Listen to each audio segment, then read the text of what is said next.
जय हिंद साथियों।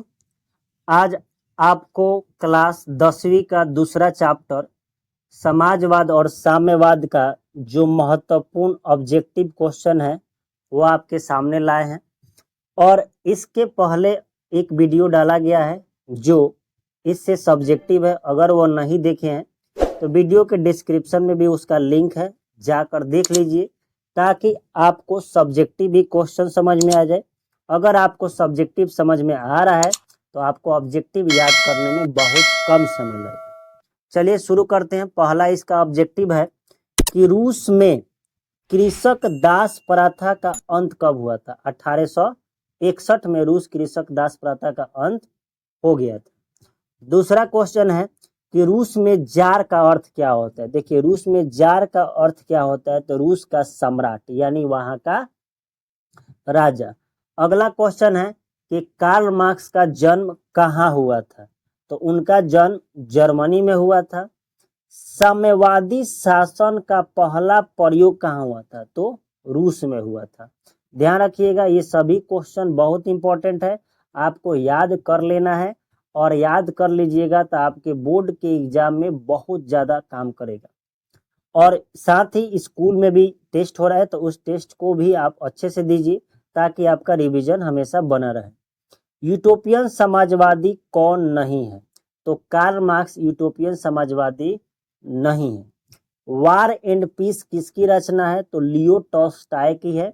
और बोल्शेविक क्रांति कब हुई थी, नवंबर 1917। अभी स्कूल के एग्जाम में ये सभी क्वेश्चन खूब पूछे जा रहे हैं, आपको ध्यान से याद रहेगा तो आपका एक भी क्वेश्चन नहीं छूटेगा। बोल्शेविक क्रांति कब हुई, नवंबर 1917 में हुई। लाल सेना का गठन किसने किया पूछ दिया तो ध्यान रखिएगा ट्रॉट्स्की है।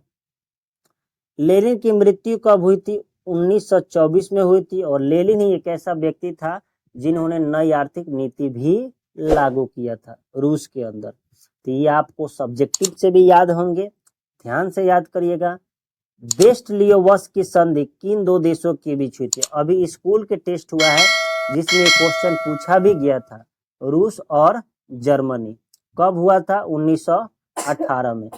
अगला क्वेश्चन है कि रूसी क्रांति के समय, जब रूसी क्रांति 1917 में हुई थी, कब हुई थी 1917 में, तो वहां का शासक कौन था, जार निकोलस द्वितीय।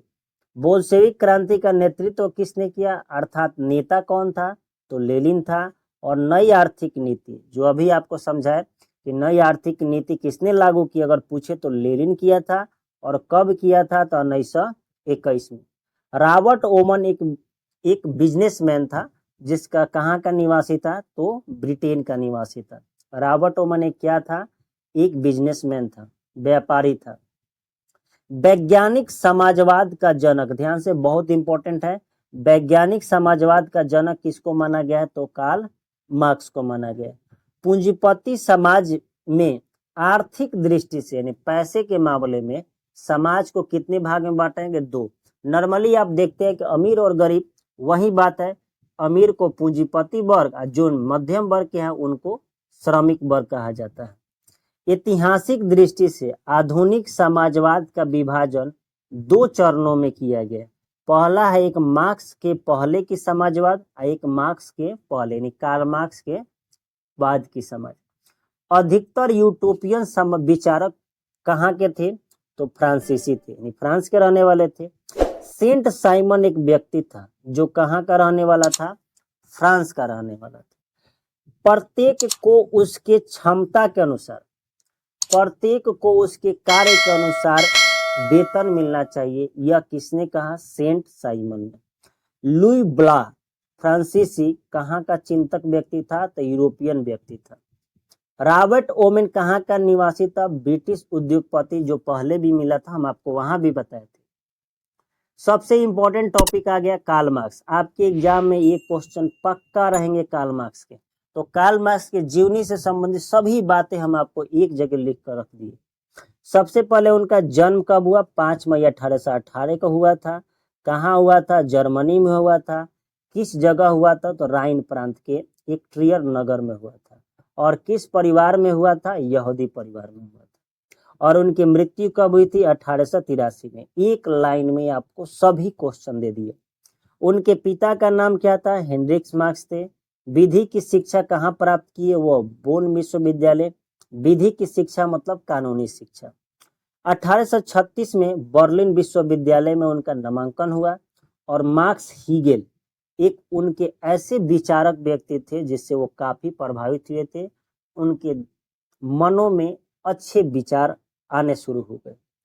उसके बाद था क्वेश्चन है कि 1843 में उनका विवाह हो गया उनके मित्र जेनी से। 1848 में उन्होंने साम्यवादी घोषणा पत्र जारी कर दिया और आधुनिक समाजवाद के जनक भी कहे जाते थे। कौन? Karl Marx. और कार्ल मार्क्स ही एक ऐसे व्यक्ति थे जिन्होंने दास कैपिटल नामक पुस्तक की रचना की थी। और कब की थी? 1867 में। ध्यान रखिएगा। समाजवादियों का बाइबिल किसे कहा जाता है? तो इसी दास कैपिटल को कहा जाता है, जिसको कार्ल मार्क्स ने 1867 में प्रकाशित किया था। और कार्ल मार्क्स ने किसने सिद्धांत दिए थे? 5 सिद्धांत दिए थे। और उसके बाद कार्ल मार्क्स ही एक नारा दिए थे कि अधिकार के बिना कर्तव्य नहीं और कर्तव्य के बिना अधिकार नहीं। किसने नारा दिया? कार्ल मार्क्स ने। प्रथम अंतर्राष्ट्रीय जो संघ की स्थापना हुई थी कब हुई थी? 1864 में हुई थी। आपके लिए एक बेहतरीन काम करने वाले हैं। स्कूल में जो भी टेस्ट हो रहा है अप्रैल से शुरू है। अप्रैल, मई, जून, जुलाई। अप्रैल का हुआ, मई का हुआ, जून का हुआ, अभी हाल ही में जुलाई का हुआ है। इस सभी का सॉल्व पेपर आपको एक एक करके हम आपको बता देंगे। अगला क्वेश्चन है कि द्वितीय अंतर्राष्ट्रीय संघ कब हुआ? 1889 में हुआ। और किस अंतर्राष्ट्रीय संघ ने मजदूर दिवस स्थापित? बहुत इंपॉर्टेंट क्वेश्चन है। प्रथम की द्वितीय, तो ध्यान रखिएगा। द्वितीय अंतर्राष्ट्रीय संघ जब हुआ था तो उस समय मजदूर दिवस मनाने की भी बात कही गई थी। और अंतर्राष्ट्रीय मजदूर दिवस कहिया मनाया जाता है? 1 मई को। कब से शुरू हुआ? 1890 से। बोल्शेविक क्रांति नवंबर 1917, पहले भी मिल चुका था। बोल्शेविक क्रांति का नेता आपको बताए थे कौन है? लेनिन था। उसने एक नीति बनाया था, नई आर्थिक नीति, जिसको 1921 में पारित किया था। उसके बाद क्वेश्चन है कि बोल्शेविक क्रांति किस देश में शुरू हुआ था? तो रूस में, क्योंकि रूस का वह प्रधानमंत्री बना हुआ था। 1917 के पूर्व रूस में कौन सा वंश चलता था? तो रोमनो राजवंश। ध्यान रखिएगा। अगर आप एग्जाम में एक ही बात ध्यान रखिएगा, अगर आपको सब्जेक्टिव याद है, सब्जेक्टिव समझ में आ रहा है, तो ऑब्जेक्टिव 100% है कि आपको समझ में आएगा, इसमें नो डाउट। 1917 की रूसी क्रांति के समय वहां के शासक कौन था? तो जार निकोलस द्वितीय था, जो पहले भी क्वेश्चन मिल चुका था। और जार एलेक्जेंडर जो द्वितीय था ना, और रूस में कृषक दास प्रथा का अंत किया था। वो भी कब? 1861 में। पहला ही क्वेश्चन था, देखिए पहला ही क्वेश्चन था कि रूस में कृषक दास प्रथा का अंत कब हुआ था। पहला ही क्वेश्चन था, तो कब अंत हुआ था? 1861 में। लेकिन यहाँ सवाल है कि किसने अंत करवाया था? तो वो था जार एलेक्जेंडर द्वितीय। रूस में ज्यादातर किस जाति के लोग थे? तो स्लाव जाति के। क्रीमिया का युद्ध हुआ था जिसमें रूस क्या हो गया था? हार चुका था। अगला क्वेश्चन है कि रूस और जापान के बीच जो युद्ध हुआ था कब हुआ था? 1904 और 5 के बीच हुआ था। इसमें रूस क्या हो गया था?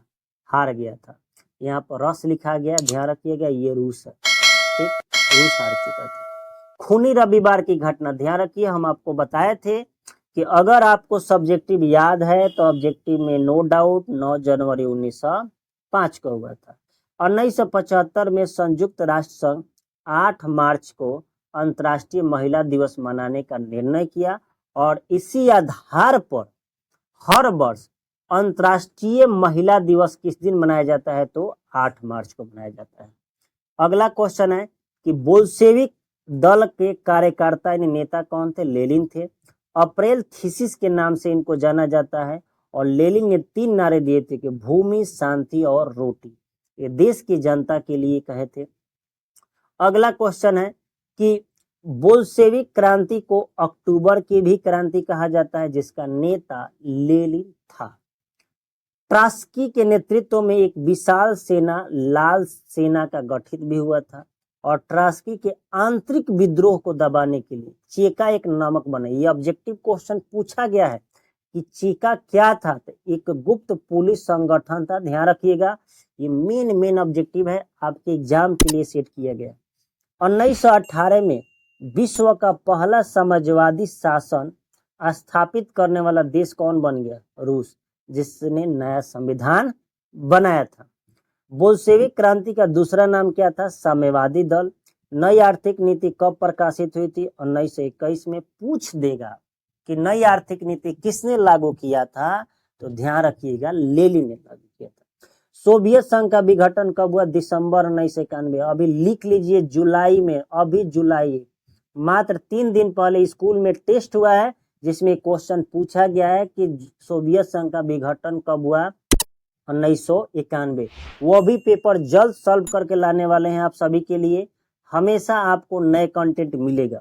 चार्टिस्ट आंदोलन कब हुआ था? तो ब्रिटेन में हुआ था, इसको इंग्लैंड भी बोलेगा, तो आप ध्यान रखिएगा। आई होप कि आप सभी ऑब्जेक्टिव ध्यान से देखे होंगे, आपको पक्का समझ में आया होगा। ये पीडीएफ हमारे टेलीग्राम में आपको मिल जाएगा। जय हिंद। पढ़ाई को कंटिन्यूअस रखिए, अपना ध्यान रखिए।